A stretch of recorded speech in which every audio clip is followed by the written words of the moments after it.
তুবিন অ্যাপে সবাইকে স্বাগতম। আজকে জীবের বৃদ্ধি এবং বংশগতির সর্বশেষ টপিক নিয়ে আলোচনা করব।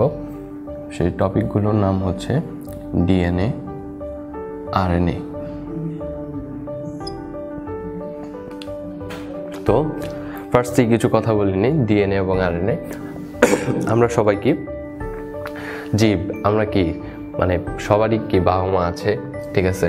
তো সবার দেখবা কি বলে যে কোনো মানুষ জন্ম হওয়ার পরে বলতেছে যে ওই ছেলেটা বা ওই মেয়েটা মায়ের মতো হয়েছে বা বাবার মতো হয়েছে, ঠিক আছে?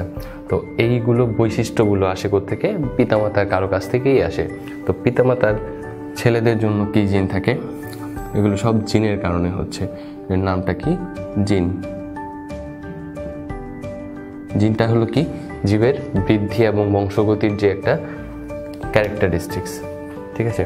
তো এখানে ধরো ছেলে আর কি হচ্ছে মেয়ে।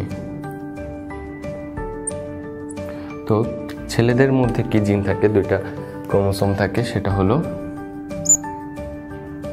এক্স ওয়াই এবং এক্স এক্স। তো যখন এই এক্স ওয়াই এবং এক্স এক্স একসাথে আসে, X X plus X Y, তো এই দুইটা ক্রোমোসোম যখন একসাথে আসতেছে তখন কি হচ্ছে?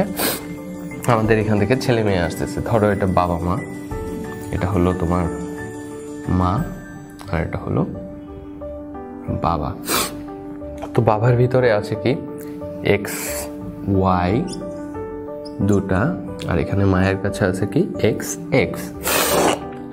তো ধরো বাবার এক্স, মায়ের এক্স আর বাবার এক্স যখন আসলো কাছে তখন কি হবে? আবার এক্স এক্স। বাট বাবার এক্স মায়ের ওয়াই, তখন কি আসবে? X Y. তার মানে কি এখানে দেখতেছো X X and X Y.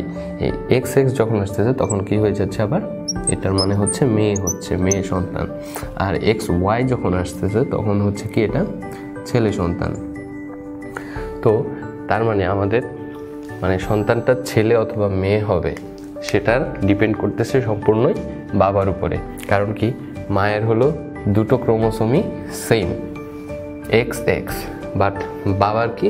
দুটো ক্রোমোসোমের মধ্যে ভিন্নতা আছে, এক্স একটা আর একটা ওয়াই। বাবার কাছ থেকে যখন ওয়াইটা যাবে তখনই ছেলে বা মেয়ে ডিপেন্ড করতেছে।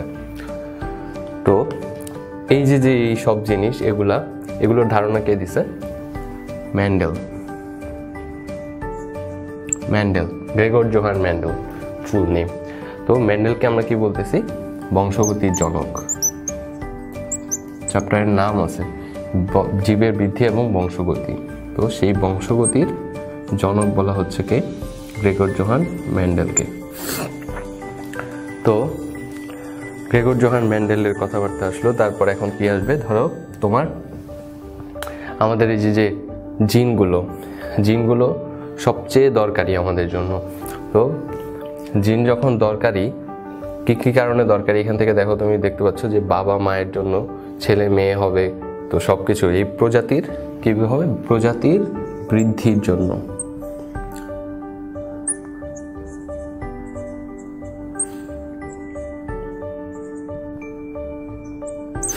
প্রজাতির বৃদ্ধির জন্য কিটা দরকার? এই জিনটা খুবই গুরুত্বপূর্ণ। এই জিনের ইংলিশে কিভাবে লেখা হয়? জিন।